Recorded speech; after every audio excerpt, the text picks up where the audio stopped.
Hey guys, this is Layla from Elysium. I'm here today with what I think will be a pretty fun video.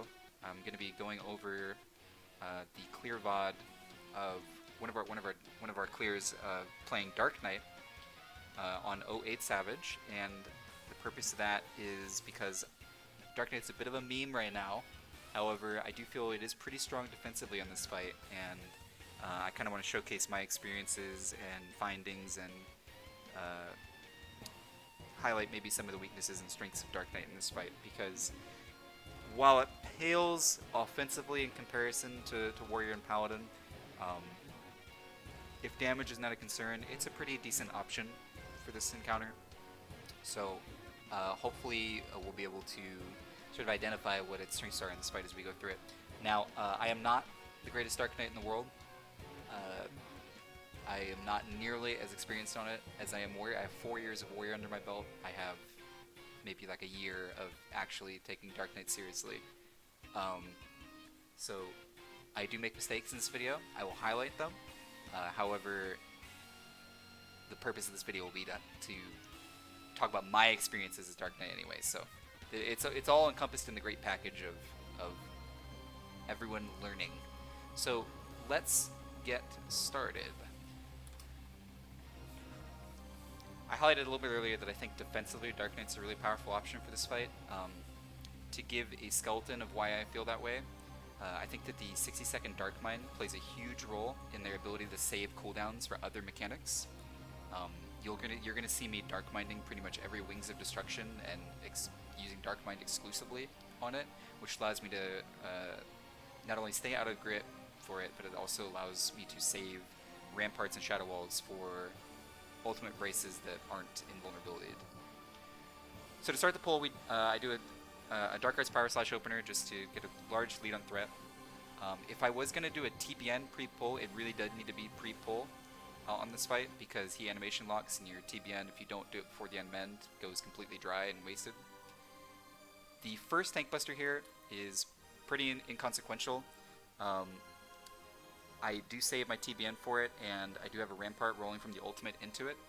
It's worth noting that the dot portion of this will be, its damage will be based on the mitigation you had up for the Hyperdrive itself, as the damage reduction snapshots for the dot.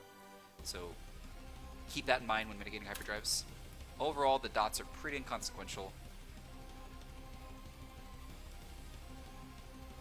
Right here, you guys will notice, I guess I didn't highlight this in the actual pull, we do pull the boss to the side of the arena. This allows us to have a very clearly defined space for people to spread out. You can also do it in the middle. The little 4-quadrant section in the middle works completely fine too. This is just what we preferred. When doing it this way, we had our 2 tanks and our 2 healers stacked for the Dragon's Rage mechanic, and typically I try to enter grit as I'm entering the stack. I don't remember if this pull, if it was like half a second too slow or not, but the goal here was I would be entering grit. I think it was half a second too slow. Goal here would be I would be entering grit for that, and then also using this time period where my blood weapon is not available yet to get an even larger threat lead than I had before. So 2 birds, 1 stone with that grit. Mitigate the stack and start building a threat lead again. As far as reprisals go, pretty important that Forsakens and Lights are all reprisal, so work with your co-tank to basically orchestrate a reprisal order and shared responsibility between you two. So here's the first Winged Destruction of the fight, and this is the first glimpse you have of how strong Dark Knight is defensively in this fight. A Dark Arts Dark Might can handle this by itself. I do get an APOC there, but if you're not running caster, it's really not even necessary. If you feel that no APOC is still a little too spooky, just throw a TBN there. That being said, I do try to actively avoid TBNing those when able, because I prefer to save TBN for shielding myself from Ultimas and Forsakens.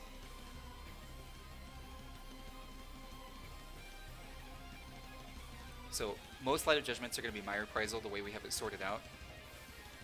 And like I mentioned earlier, I try to TBN as much of the AoEs as I can. We're entering the Shrine phase, which is going to be one of the more movement-intensive portions of the fight, so I'm going to be spamming TBN quite a bit here just to make sure my healers don't fall behind. I think in hindsight, this is probably a pretty good conva timing as well. You can get a conva hot rolling on you entering this phase. So we'll do a 3-to-1 dodge here. The way that we handle, we're gonna have a Wings of Destruction happening right now. The way that we handle tank positioning for Wings of Destructions during Trine phases is we have a default rule of we always give the tank the wall side, and then everyone adjusts to that notion. So the Wings there was again mitigated by a Dark Arts Dark Mind.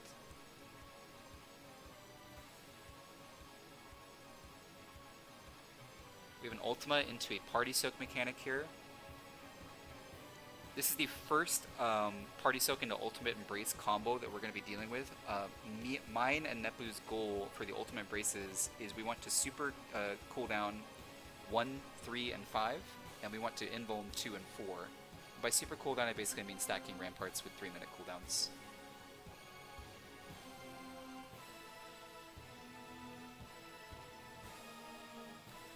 So, Hyperdrive zeroing out there is something you'll probably see a lot as a Dark Knight. Dark Knight is able to zero out tank busters, specifically magic tank busters, better than any other tank.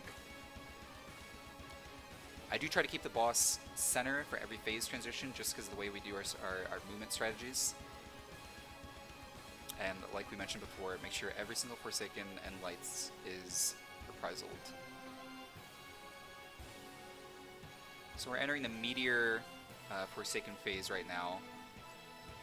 We're basically going to split the DPS to north and the 2 tanks on the right and the 2 healers on the left, and we're going to do the phase this way. As far as Dark Knight goes in this phase, there's really nothing too fancy. Maybe just a TBN on the AoEs.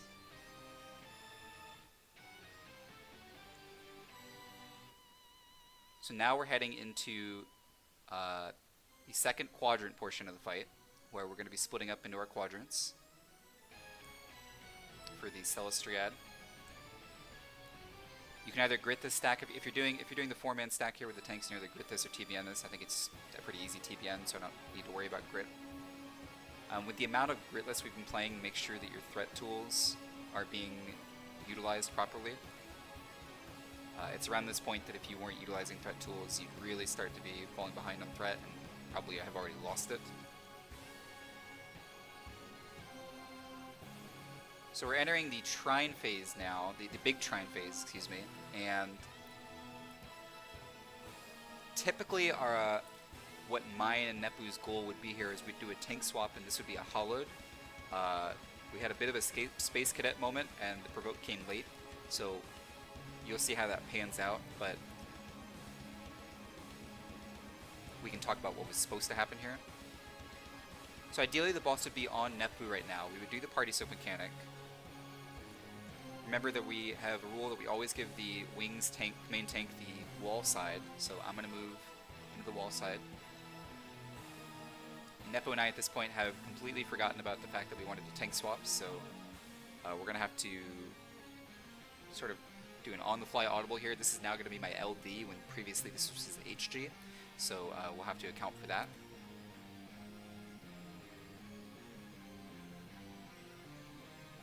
The nice thing about Hollowed and both Hollowed and Living here is that it not only covers the Ultimate Embrace but also covers the Hyperdrive. Something that a home game can do, however, only if timed perfectly.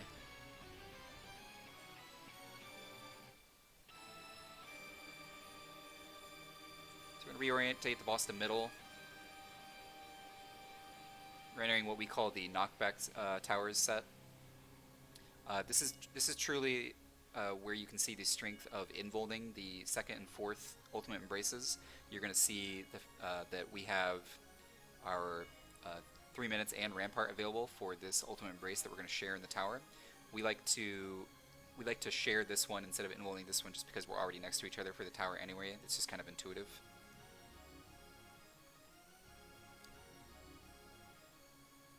As far as the charms and sleeps go, we split up in a system that's similar to Quick March positions from UCOB, if you're familiar with that.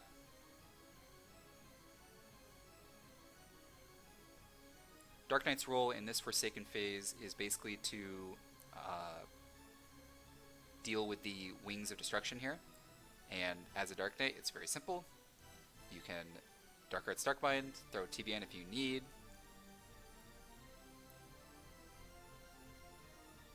We're going to turn the boss here for this Ultima, force a safe spot from the Sephiroth left-right and the Wings. And make sure we reprisal this Light of Judgment. Which I don't think Nepu's reprisal was up here. So a little spooky. Oh, he was dead, excuse me.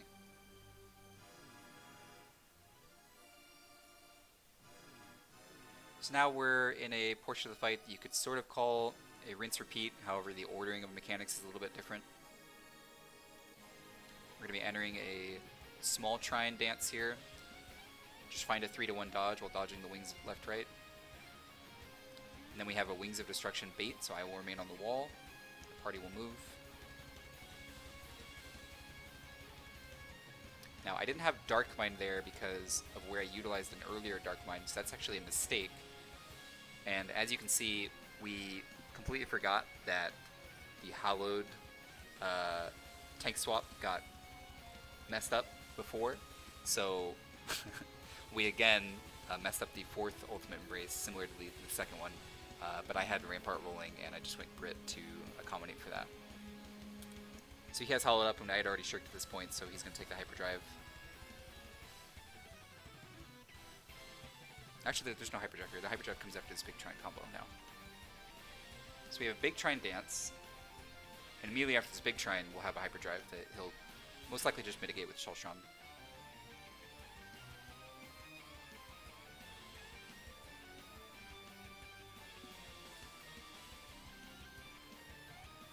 So he'll move, we'll say, let's party movement this way. I'm going to take the boss back here to keep things normalized, because normally I would be having this boss on a properly done pull. We have 2 Ultimas right here. You can utilize the reprisal here so long as you still have a reprisal for the Forsaken that's coming up in about 10 or so seconds.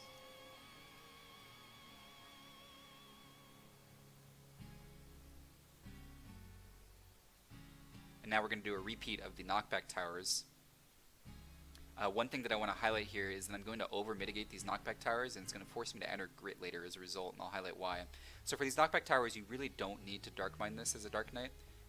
Rampart Shadow Wall is plenty fine, and your Shadow Wall is guaranteed to be here because you've invulned both 2 and 4 Ultimate Embraces.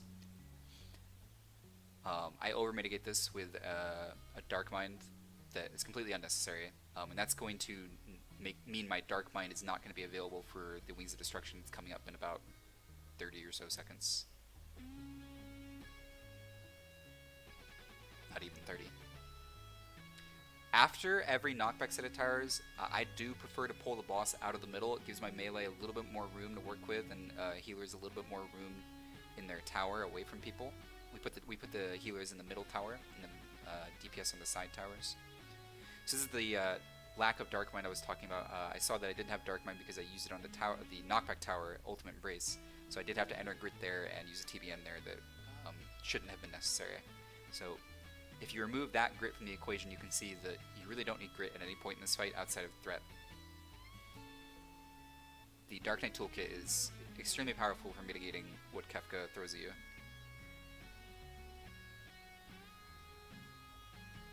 And then we just go into the 4 Ultima spam and burn. I don't think we see in range this pull.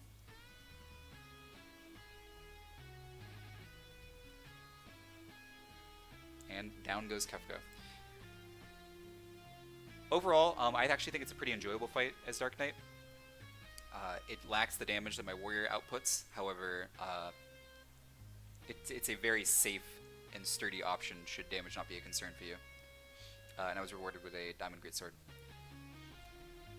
This was not a perfect pull, however this was a pull that I felt was satisfactory for going over some of my findings and experiences playing Dark Knight in 08. I've had a lot of fun progging as Dark Knight and Warrior in this fight. I think it's a pretty enjoyable encounter, and I hope that the encounters only grow from this and get better.